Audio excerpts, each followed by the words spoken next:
अभी रिसेंटली संदीप माहेश्वरी जी ने अपनी वीडियो में कहा कि किसी से मत डरो, raise your voice, fight for your right. लेकिन फाइट तभी होगी ना जब कोई लीगल बेसिस हो। हवा में तो आप फाइट नहीं कर पाओगे। So if you have courage, अगर आपके पास हिम्मत है तो लीगल बेसिस आज मैं एडवोकेट माधव प्रकाश आपको दूंगा कि कैसे विवेक बिंद्रा जी के बिजनेस मॉडल को एक फ्रॉड प्रूव किया जा सकता है। अभी तक हर जगह एलिगेशंस ही एलिगेशंस है, इल्जामात है, लेकिन मैं आपको विवेक बिंद्रा जी की द्वारा ही बोली गई स्टेटमेंट जो उन्होंने अलग अलग वीडियो में कही, जिनको लॉ की भाषा में कहते हैं admissions, which is the best piece of evidence, वो रखूंगा आपके सामने। तो इस वीडियो में हम कवर करेंगे कैसे कि विवेक बिंद्रा जी ने एक बहुत ही लार्ज स्केल पे मिस सेलिंग करी, साथ ही साथ इनकी जो बिजनेस मॉडल है एक एफिलिएट नहीं है बल्कि एक इलीगल पिरामिड स्कीम है। नंबर 3, कैसे ये ऑफेंस ऑफ चीटिंग के लिए लायबल है under section 420 of Indian penal code. अगर नए कानून की बात करें, भारतीय न्याय संहिता के सेक्शन 316 में। साथ ही जो लास्ट वीडियो में हमने संदीप माहेश्वरी जी की क्लिपिंग का लीगल एनालिसिस छोड़ दिया था, वो भी लीगल एनालिसिस इसी वीडियो में दूंगा। तो चलिए शुरू करते हैं संदीप माहेश्वरी जी की उसी क्लिपिंग से। A direct selling entity and a direct seller shall not induce consumers to make a purchase based upon the representation that they can recover the price by referring prospective customers to the direct sellers for similar purchases. इस law का आसान भाषा में ये मतलब है कि आपको ये रिप्रेजेंट नहीं किया जा सकता कि आप कोई भी सर्विस इसीलिए खरीदो ताकि आप वो सर्विस दूसरों को बेचकर अपना पैसा रिफंड करवा लो। अब आप देखना विवेक बिंद्रा जी की क्लिपिंग।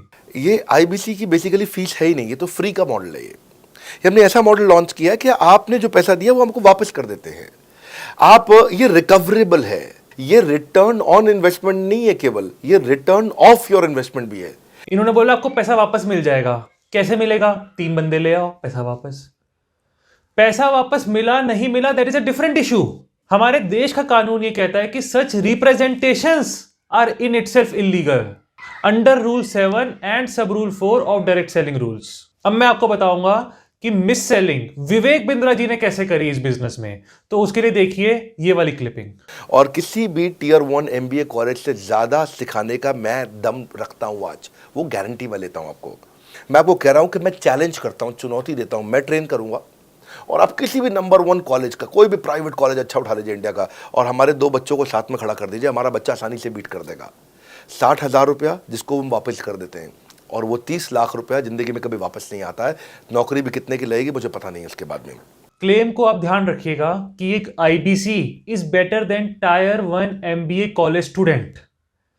एक टायर 1 MBA कॉलेज स्टूडेंट के एवरेज पैकेज के स्टैटिस्टिक्स हैं, कईयों के करोड़्स में होते हैं, कईयों के लैक्स में होते हैं। एक एवरेज पैकेज के हिसाब से रैंकिंग होती है। आईबीसी में सिर्फ जो टॉप 5-10 आईबीसीज हैं उनकी इनकम के सोर्सेज हैं, बाकी कोई एवरेज पैकेज है कोई भी स्टैटिस्टिक्स नहीं है।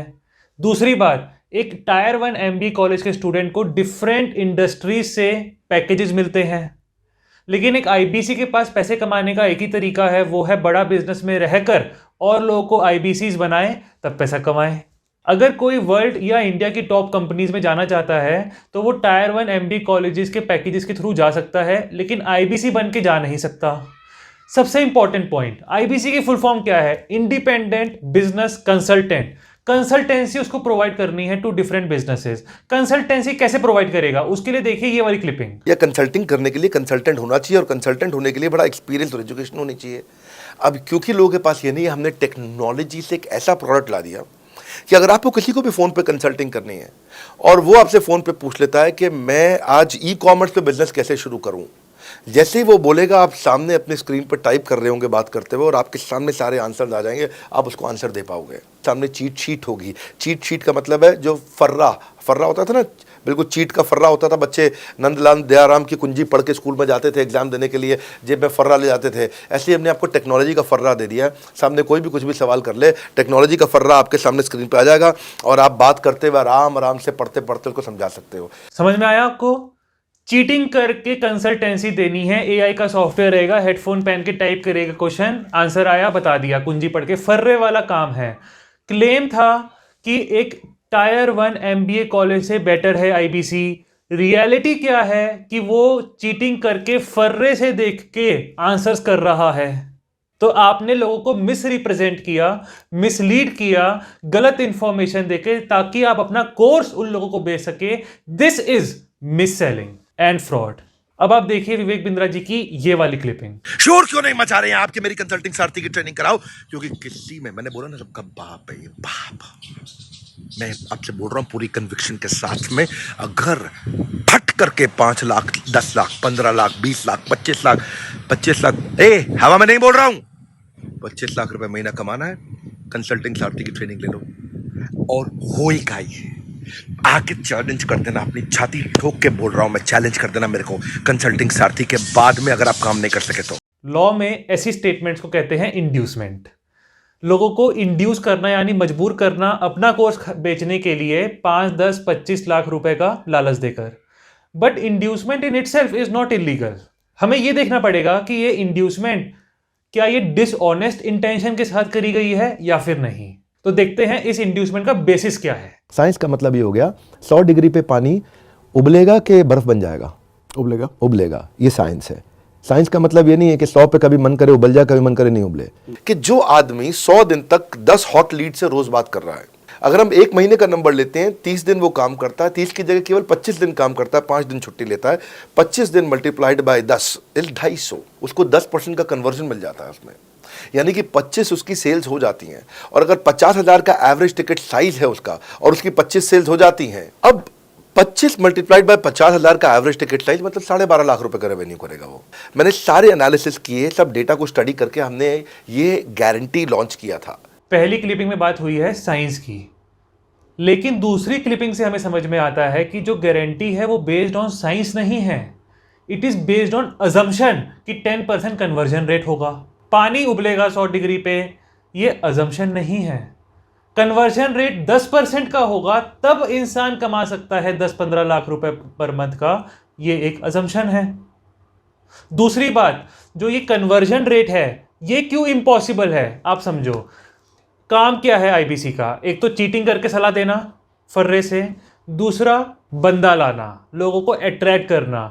उसके लिए आप ये वाली क्लिपिंग सुनिए। इस काम में आप जो भी जिस किसी को भी आप फ्री वेबिनार में इनवाइट करते हो, सेल्स मल्टीप्लायर वेबिनार होता है, उसमें इनवाइट कर लो आप। बाकी बेच आपका हेड ऑफिस के लोग लेंगे ना, अपने आप बेच लेंगे। आपको खाली लोगों को फ्री कोर्स में इनवाइट करना है। इन्होंने कहा कि आप लोगों को लेकर आओ वेबिनार में, हम बेचेंगे। लोगों को वेबिनार में लाना is the main challenge, because क्योंकि विवेक बिंद्रा जी एक इन्फ्लुएंशियल पर्सन है। उन्होंने कई लोगों को समझाया कि क्यों उनको आईबीसी बन जाना चाहिए। मोस्टली लोग बन गए, जो लोग नहीं बने नाउ उनको कन्विंस करना है कि आप आईबीसी बनो। जिनको विवेक बिंद्रा द बॉस वो कन्विंस नहीं कर पाए, उनको अब एक पर्सन, एक आईबीसी उनको कन्विंस करेगा, which is next to impossible. उन लोगों पे 10% कन्वर्जन रेट का अजम्पशन लेके ये गारंटी देना कि आप 10 लाख रुपए पर मंथ कमाओगे, ये इसलिए चीटिंग है because Vivek Bindra had the knowledge and the reason to believe in the fact कि ये गारंटी, ये अजम्पशन कभी पूरा हो ही नहीं सकता। और उसके बाद भी ऐसी गारंटीज देके, छाती ठोकने वाली गारंटीज देके लोगों को इंड्यूस किया। Had there be no such inducement, कोई भी कोर्स परचेज नहीं करता। क्योंकि वो इंड्यूसमेंट था इसलिए लोगों ने पैसा दिया। सारे essentials of 420 of Indian penal code पूरे होते हैं। It is an offence of cheating. नए कानून की अगर आप बात करते हैं 316 ऑफ भारतीय न्याय संहिता 2023। नाउ वी विल प्रूव कि कैसे विवेक बिंद्रा जी का बिजनेस मॉडल एक एफिलिएट नहीं है बल्कि एक इलीगल पिरामिड स्कीम है। उसके लिए देखिए आप ये वाली क्लिपिंग। एक तो पहले ये MLM नहीं है, ठीक है ना। MLM होता है मल्टी लेवल मार्केटिंग, हमारा मल्टी लेवल मार्केटिंग नहीं है। That's number 1। ठीक है, एक ही लेवल है बस, एक मेरा ब्रांच ऑफिस और एक ब्रांच ऑफिस का एफिलिएट, और कोई लेवल नहीं है। कोई लेवल नहीं है। एफिलिएट पहले समझते हैं क्या होता है। जैसे मुझे आपको कुछ बेचना है, जैसे फॉर एग्जाम्पल माइक, आपको आवाज़ साफ आ रही है, उसके लिए आप माइक खरीद सकते हैं। लिंक डिस्क्रिप्शन में है, लिंक पे आप क्लिक करेंगे तो अमेजॉन को समझ में आ जाएगा कि माधव प्रकाश के थ्रू ये सेल हुई है, उसका कुछ कमीशन मुझे मिल जाएगा। Now this is Amazon, this is you the consumer. बीच में एफिलिएट्स है, चाहे वो यूट्यूबर हो या फिर कोई वेबसाइट हो या फिर कहीं से भी कोई एप्लीकेशन के थ्रू वो लिंक गया हो।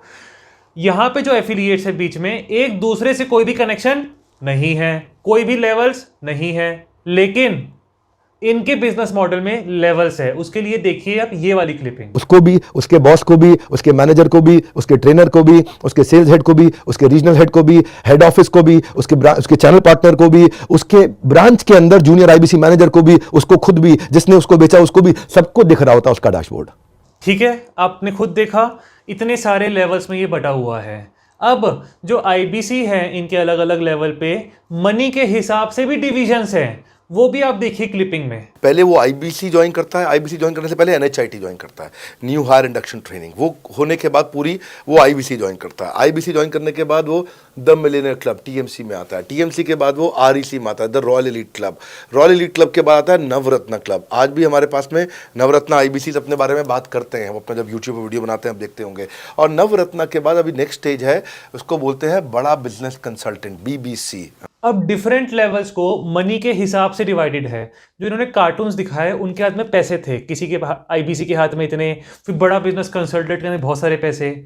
कितने percentage of people are working at the stage of बड़ा बिजनेस कंसल्टेंट? अगर ये नंबर बहुत छोटा है और आईबीसी जो बहुत थोड़े पैसे पे काम कर रहे हैं उनका नंबर बहुत बड़ा है, then this is a pyramid and not an affiliate. और इन्होंने कहा कि बहुत थोड़ी सी मिस सेलिंग हुई, ऐसा भी नहीं है। पहले आप वो क्लिपिंग देख लीजिए। 2000 इस तरीके की सेल हो गई।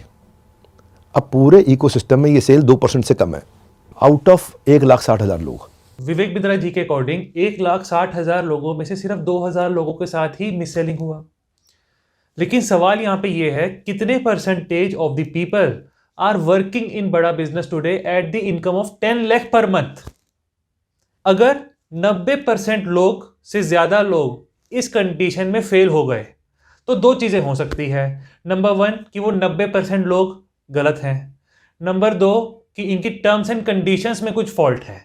अगर टर्म्स एंड कंडीशंस में कुछ फॉल्ट है और फॉल्ट पता होने के बावजूद भी गारंटी कंटिन्यूड है 10 लाख रुपए पर मंथ की, then this pyramid scheme is a big fraud and scam. कई लोग सोच सकते हैं फिर तो ओला भी एक तरह से, ओला उबर भी स्कैम है, क्योंकि उन्होंने भी बोला था कि आप रेफर एंड अर्न करो राइड्स पे। लेकिन दो कारणों से वो डिफरेंट है। नंबर 1, सबसे पहली बात, ओला ने कोई जीविका, मेरी कोई लाइवलीहुड प्रॉमिस नहीं किया था कि आप आओ इतने लाख रुपए मुझे दो, इतने हजार रुपए मुझे दो और इतने लाखों रुपए कमाओ। लेकिन बड़ा बिजनेस ने एक जीविका प्रॉमिस करी 10 लाख रुपए पर मंथ देकर। नंबर 2, मोस्ट इंपॉर्टेंट, मैंने ओला की सर्विसेज यूज करी। किसी ने मुझसे पूछा तो मैंने उसको रेफर कर दिया और उससे जो मुझे पैसा मिला उससे भी मैं उसकी सर्विसेज यूज कर रहा हूं। लेकिन बड़ा बिजनेस का जो आईबीसी है उसने कोई सर्विस यूज ही नहीं करी, वो तो कन्वर्ट ही हुआ है और लोगों को कन्वर्ट करवाने के लिए, क्योंकि कोई कॉम्पिटेंसी को देख के नहीं कन्वर्ट हो रहा है। कॉम्पिटेंसी क्या है? हेडफोन लगा रहेगा, क्वेश्चन आएगा, चीटिंग करके आंसर देना है आर्टिफिशियल इंटेलिजेंस से। लेकिन आपको 10 लाख रुपए पर मंथ मिलेगा, इस प्रॉमिस से कन्वर्जन हो रहा है। अब मैं आता हूं अपने प्रॉमिस पर। पहले आप सुनिए मेरी क्लिपिंग, साथ ही ये बताऊंगा कि कैसे संदीप माहेश्वरी जी इस प्रोविजन में विवेक बिंद्रा जी को लायबल कर सकते हैं। और जो विवेक बिंद्रा जी कहते हैं ना कि मैं एफिलिएट प्रोग्राम चलाता हूं, सारे एविडेंसेस दूंगा उस वीडियो में ये दिखाते हुए कि एफिलिएट प्रोग्राम कहने से नहीं चलता, एफिलिएट प्रोग्राम कुछ नहीं है, कैसे वो एक इलीगल स्कीम चला रहे हैं, पूरी तरह से इलीगल बिजनेस है, सारे एविडेंसेस दूंगा। और पूरी तरह से जब मैं अगेंस्ट की आर्ग्यूमेंट्स पूरी कर दूंगा तब मैं आपको बताऊंगा कि उस सिचुएशन से विवेक बिंद्रा जी अपने आप को कैसे लीगली डिफेंड कर सकते हैं उस सिचुएशन से। दूसरी बात, सारी आर्ग्यूमेंट्स के बाद ये बताऊंगा कि क्यों विवेक बिंद्रा जी को इस पॉइंट के बावजूद भी कोई भी फर्क नहीं पड़ेगा। मेरा प्रॉमिस था कि सारी आर्ग्यूमेंट्स के बाद इस सिचुएशन से विवेक बिंद्रा जी कैसे बाहर निकल सकते हैं ये भी वीडियो में बताऊं, लेकिन वो प्रॉमिस मैं आज तोड़ता हूं। उसके पीछे कारण है। मेरा एक मन तो कहता है कि सारे रिबर्टेबल पॉइंट बताने चाहिए, क्योंकि मेरा फैसला था निष्पक्ष रहने का, यानी इम्पार्शियल रहने का। और इम्पार्शियलिटी तभी मेंटेन होगी जब दोनों साइड्स के पॉइंट्स रखे जाएंगे। नंबर 2, ये चैनल एक एजुकेशनल चैनल है, तो एजुकेशन के लिए, अगर हम एजुकेट करने के लिए आपको कोई पॉइंट्स बता रहे हैं तो इसमें कोई भी प्रॉब्लम नहीं है। लेकिन दूसरा मन मेरा ये कहता है नहीं बताना चाहिए because of public interest. Educational channel है, एजुकेशन ज़रूरी है, लेकिन इतना भी एजुकेट मत करो कि मिसयूज करने का दिमाग चालू हो जाए, क्योंकि कहीं ना कहीं उन रिबर्टेबल पॉइंट से फ्रॉड बिजनेसेस मोटिवेट होंगे, क्योंकि उनका एक डिफेंस इस्टेब्लिश कर दूंगा मैं। मेरे पास तो फिल्टर है, मुझे पता है I will not misuse, but today I don't know who is actually watching this video. तो पब्लिक इंटरेस्ट में शब्द होते हुए भी मौन रहने का फैसला किया है मैंने। लेकिन अगर आप चाहेंगे वो वीडियो देखना तो वो वीडियो भी हम बनाएंगे, लेकिन उसके लिए आप कमेंट्स में मुझे ये बताइए कि मुझे वो वीडियो बनानी क्यों चाहिए। पब्लिक इंटरेस्ट के बावजूद भी अगर कोई ऐसा लॉजिक आता है कमेंट बॉक्स में जो कि मजबूर करे मुझे वो वीडियो बनाने के लिए, तो मैं वीडियो जरूर बनाऊंगा। उससे भी इंपॉर्टेंट बात, अगली वीडियो में हम ये बताएंगे कि विवेक बिंद्रा जी का जो बिजनेस है आज की तारीख पे, उसको कैसे लीगली स्टॉप कर सकते हैं, कैसे उस पर स्टे ऑर्डर लाया जा सकता है। दूसरी बात, जो भी उनकी प्रॉपर्टीज हैं, कैसे उनको लीगली सीज करवाया जा सकता है। तो उस वीडियो के लिए चैनल को सब्सक्राइब कर लीजिए। सेकेंडली, अगर आप जज होते और ये सारे एविडेंसेस आपके सामने रखे होते तो आपका क्या फैसला होता, कमेंट बॉक्स में जरूर बताइएगा। फिर मिलते हैं अगली वीडियो के साथ, तब तक के लिए बहुत बहुत धन्यवाद।